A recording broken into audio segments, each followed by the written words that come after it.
Namaste to all my viewers. Once again, we are here from the Dope with another episode to all of you. And today we have the Mr. Subramani with us, who would be discussing all about the mobility and immigration to us. So, Mr. With your permission, I'm calling you Subu.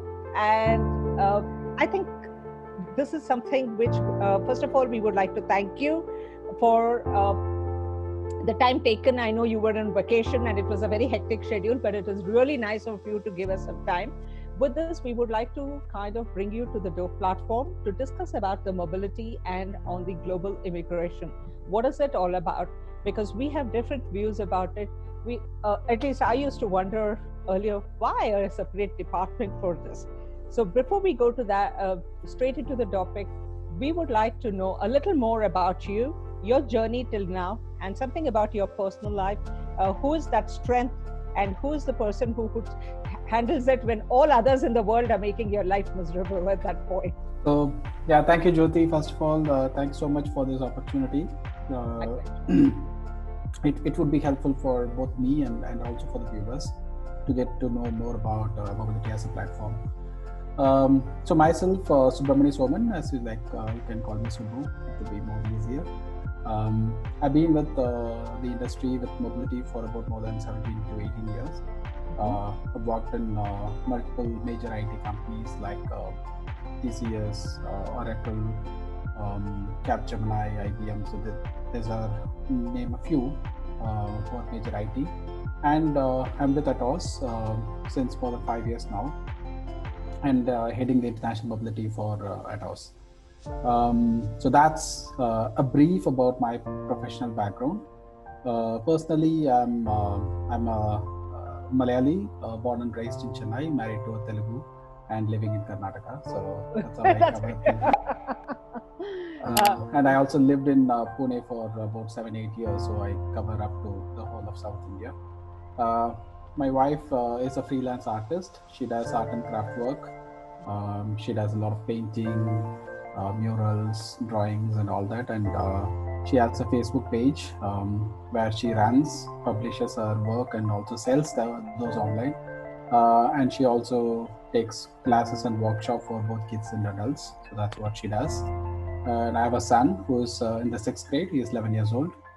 And we are based in Bangalore. Yeah. So with that, let's deep dive into the topic that we are here today for discussion.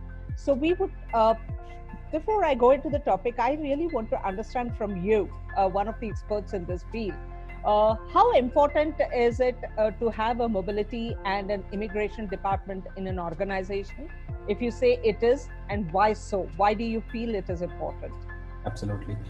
So that's very important for companies, most companies, and particularly for the companies which have people going and working abroad or even visiting abroad to different countries, because this is a function which manages a lot of compliances. It's not only immigration as we generally know, but then there are multiple compliances, like immigration is one to name.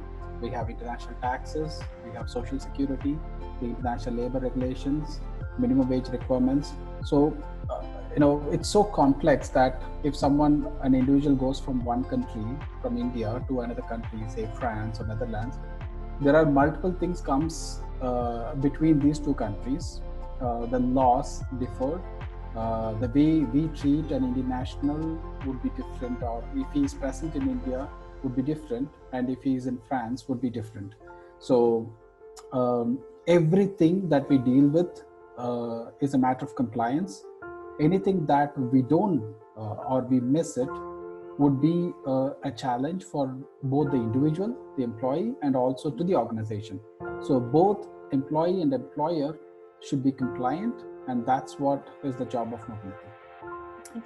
So, thank you. I think that was very well said. But while you explained about the compliances and other things about your company, how they're taking care, I would also like to know from the viewer's perspective of it, what about the cultural aspects of it? If they need to have a hand-holding, does your team takes care of it? Or is it a prerogative of a HR to do this? So one thing to mention, mobility mostly in most companies, it's part of HR. So It's a part of the human resource department, like recruitment or training or anything. So we are part of HR anyway, and the function as mobility and the responsibilities differ from company to company. Most companies have only the compliances are managed, like we also do. The logistics are separately managed by a different team, like travel or hotel booking and all that. So, apart from compliance, like you said, settling the employee, make sure the employee is well settled in the new location, and taking care of the well-being and duty of care is also the responsibility of mobility. So we have programs or pre-departure briefings, which helps the employee to understand more about that country. So that those briefings will detail about the compliance aspect that he needs to take care, like fill up a certain form or register at the town hall or apply for a residence permit and what to do and all that, and tax filing and all that. That's one part, and also the other part is about how is that country, what is the culture there, and how do you speak to somebody there, how we greet people, what is the best practices. There are also online training modules about eating etiquettes or speaking etiquettes, like how you have to address somebody. Things would be different in a way how we talk to people in India, or how it is going to be quite different in the US or UK or European countries. Our company is one of such company where we have more people going to the Europe, and which is not a traditionally in English speaking country. So yes, we do have that kind of briefings and trainings, helping the people to get settled better in the host country. So that was a good insight. And so now, to run a very effective and to have an agile mobility program, what in your point are the best steps that needs to be followed, and what do you think has worked? So in general, having a clear policy is quite important. Policy, when it comes to policy, it's about what all the benefits that not only the benefits that the employee will receive, what all the compliances that will be managed while the employee abroad. The policy should detail everything about what the employee is eligible to claim or to get while he's on assignment, and how those benefits are compliant with the minimum wage requirement or the labor regulation of that country. Then the process and automation would be the next step. Like we deal with number of processes, like immigration process is one. That's a very, very, very lengthy and complex process. It has numerous paperwork, dealing with the government agencies and departments, presenting documents. There's a lot of work to that. So the process of gathering those documents, dealing with the employee, so we should give a better experience to the employee. Should not be making him to run around pillar to post and get all the documents. So having a better and easy and employee-friendly policy and processes is quite important. And then the automate it as much as possible, where we can generate things online or over an automated system. This is more easy and employee friendly, and also friendly for the mobility to function it better. And finally, the delivery model, which is like binding the policy, process, and automation together and giving a seamless experience to the employee, which would be a best a model to have an agile mobility function for an organization. I think well said and well capsulated in a short 4 sentences, that yes, if you do this, you have at least taken care of 90% of it, and something which is not in your control, at least you have the resources to work on it. Well said. Thank you so much. So with that, I think currently the situation as you and me and others are facing is not one of the hunky-dory. This is not something, because we don't even know what to expect. So what do you think there are going to be the changes post COVID-19, as and when the travel opens up? And when you start traveling, what is this that you need to be a little more prepared, or challenges that you're going to face, or solutions that you think would be better to be put in place? Can you give us a small insight into this? Yeah, so this COVID taught us a lot of lessons, a lot of different experience. Some of them are like unprecedented, and most of them are unprecedented. So mobility as function, we've been talking with the industry experts. We have regular connects among other people as well in the different companies, and everyone has the same question in mind: how is mobility going to be after post-COVID, and we all hope that post-COVID COVID as a time when it's going to come.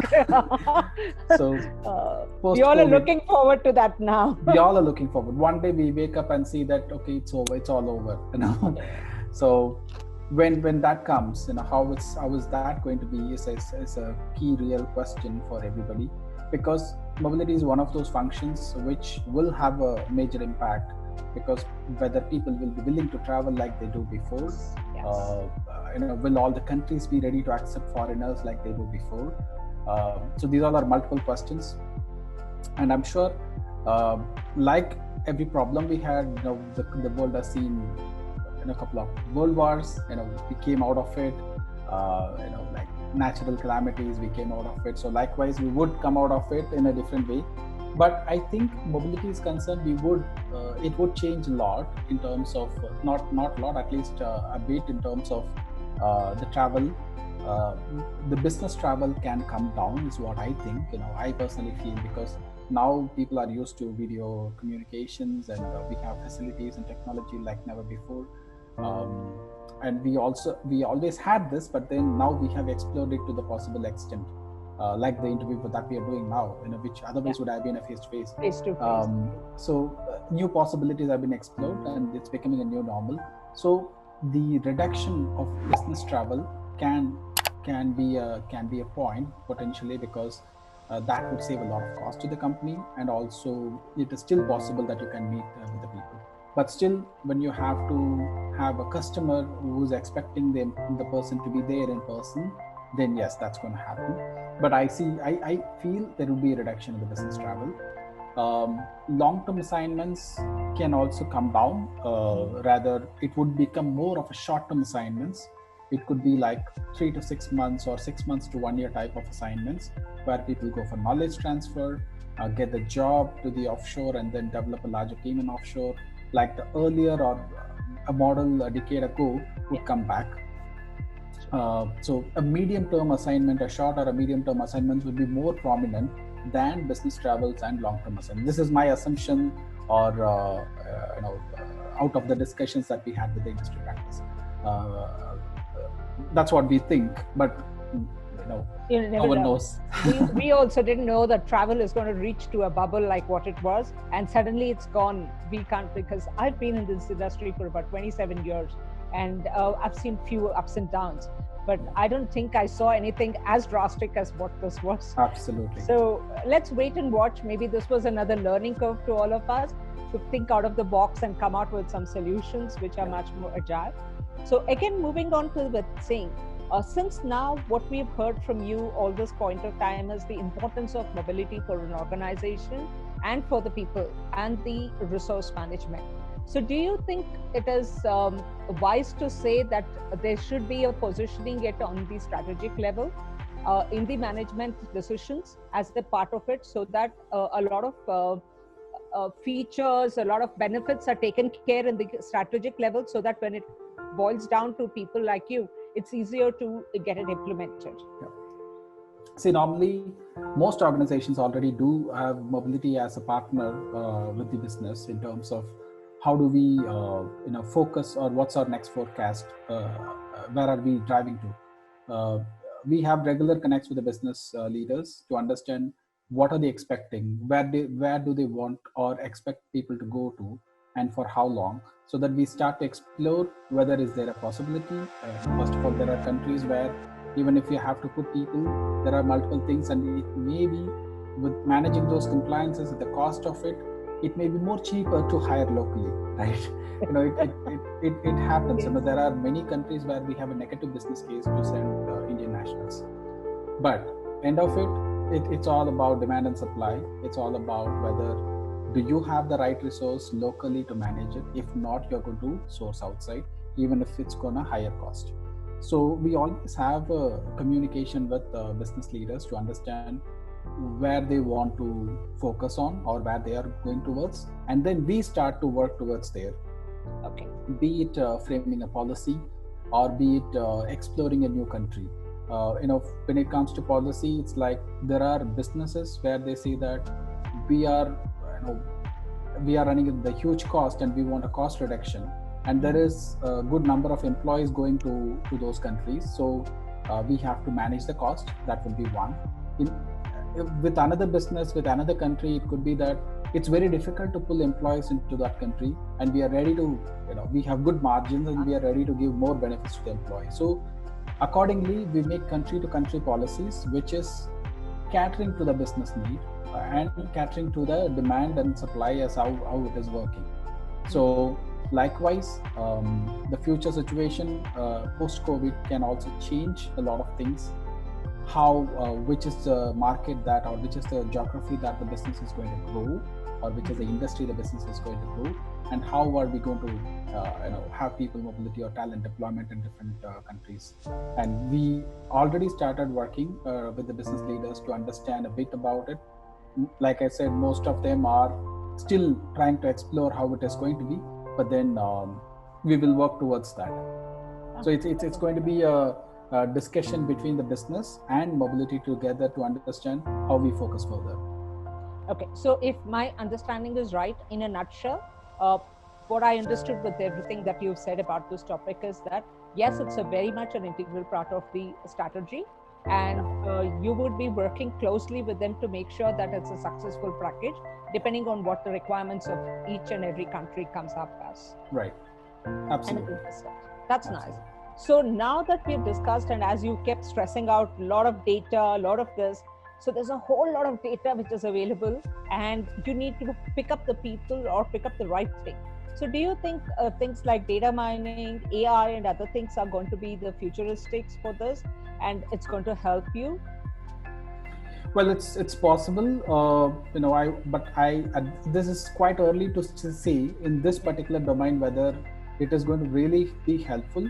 What helps us is to understand the data of the past, to assume about the future, or make policies or make processes considering this was the number to these countries, these are the kind of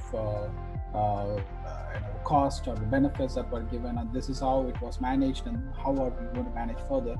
To an extent it helps, but so far I don't think data mining or even AI would really be there. But then to a point about AI, we also started to create artificial intelligence in terms of chatbots, where it is going to help us to answer certain things to the employee. So when the employee goes and keys in something to understand about what's my per diem, what's my salary, what's the process and policy and everything, these chatbots will help in terms of giving that information, the first-hand information. And then what is not possible further comes to the team. So like you said, AI will help to an extent in terms of making it easier for the team. Yes. The more routine and mundane stuff can be taken care, which is a repetitive questions. And which can be easily addressed in terms of black and white and in terms of the text. So when you type on it, it doesn't say, sorry, did not understand what you were trying to say, which happens to me most of the time. And I say, forget it, I don't want to use this kind of a thing. So totally agree. So with that, we kind of want to, so we feel that technology is going to be also key into this. So now that we have spoken about a lot of stuff, I just want to come as an end to this whole chat. We want to know, what is it, your one-line message or maybe a two-sentence message to the viewers out there on mobility, and in general, how should they face this current situation, or going further on mobility? What is it that you would like to share? Yeah. So in general, what I would say about mobility is most companies look at it only as an immigration process. Which is key, absolutely, because if you want any Indian national to go to another country, he or she should be immigration compliant, no doubt. But the company should also start looking beyond that, or plus immigration, you should have more other compliances managed in terms of tax and social security or labor regulations and all that. Not all the companies do this because of the model, because of their business nature and all that. But it's important for all the companies to look into that angle and come into as a complete mobility program than having a piece meal into different with different functions. So that would be the key message. And I mean, COVID is one situation where mobility had to work a lot, very hard in terms of ensuring that our employees are safe in the country wherever they are. There are different people stuck in different countries. We had people stuck in their host country. There we have people stuck in a third country where they were actually not supposed to. They went on a vacation or something and they got stuck there because of the travel ban. We had to go all the do all that possible to bring them back to the home country. Once these air bubble arrangements started, the Vande Bharat mission started, we try to make them book the next flight and come here, and we are keeping a track of every move of that employee, that whether he's got registered to the embassy, whether he's got the flight, whether he's landed in the country, whether he's quarantined or where is he quarantined. So, and I'm sure most other companies are also doing this. So this is like never seen before or never done before kind of an operation. And post COVID, I hope we have more different things to do. Change our policies, change our programs, change our models in a way that how it's going to be more suitable for the business, and it's going to be more cost effective or efficient for the business. Thank you. Thank you so much, Subbu, for sharing our information. Really appreciate taking this time. So on behalf of the DOPE and myself, we would like to take adieu from you at this point. Thank you once again. Namaste to all the viewers. I hope you enjoy this session. Please do share it further and keep looking out for new topics like this that we're going to be bringing to you. Stay blessed, stay inspired, and stay healthy. Thank you to each one of them.